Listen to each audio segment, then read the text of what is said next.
I've got my glasses on today. Please don't bully me for being a nerd. Guy Fawkes Night is coming up soon, which is a tradition in Britain where we celebrate the guy who invented forks. We set fire to stuff and we let off fireworks. It's this whole big thing. We are really into forks. Other countries, of course, also celebrate Bonfire Night, but the Guy Fawkes aspect is ours. It's an English thing, and we English have a lot of things. Obviously, as I've touched on before, some of our big things are genocide and invasion and enslaving people, which interestingly enough, they leave out of school history lessons. But we have some other stuff too.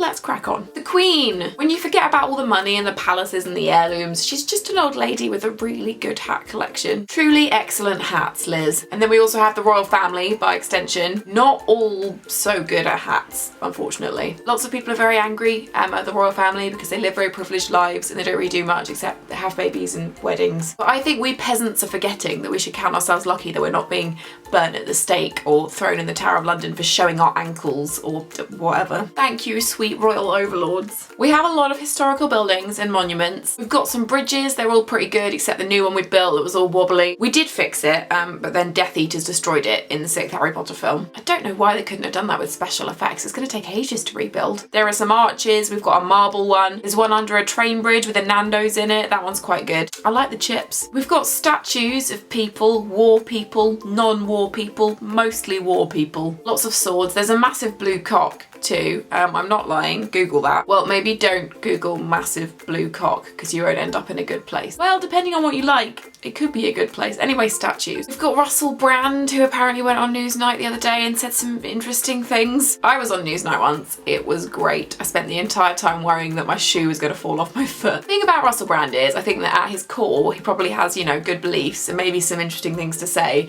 It's just a bit clouded by the other stuff. He has got beautiful hair. We have football, the proper kind of football, not those long weird balls that look like sugared almonds. You can keep your almonds, America. We like our balls round-ish. Football violence, that's not entirely ours, but we do seem to be running for president of being massive twats who get drunk and smash shit up because sport. I'm actually a football fan myself. I have a team, I've been to matches. I haven't yet done a wee on a duckling or sung a racist chant on a bus, so I'm not really sure if I count. We've got tea. We stole that from the Chinese. China obviously already had it, and then it was popularised in Britain in the 17th century, and then we were like, hey India, check it out, tea, we invented it. Little shits. Anyway, tea is used in England as a cure-all. Fell over? Drink some tea. Heartbroken? Drink some tea. Dead? Tea. The thick of it is truly a British treasure. Think the West Wing, but swearing in every sentence. No emotional music, just swearing, and no life lessons, just even more swearing. No inspirational political figures, just phrases like come the fuck in or fuck the fuck off. Wake up and smell the cock, and fly paper for dickheads. Last but certainly not least, we British have One Direction. Proof that mediocrity in almost everything, good hair, and creepy middle-aged men writing songs to you that tell preteen girls that being insecure is sexy will get you everywhere in life.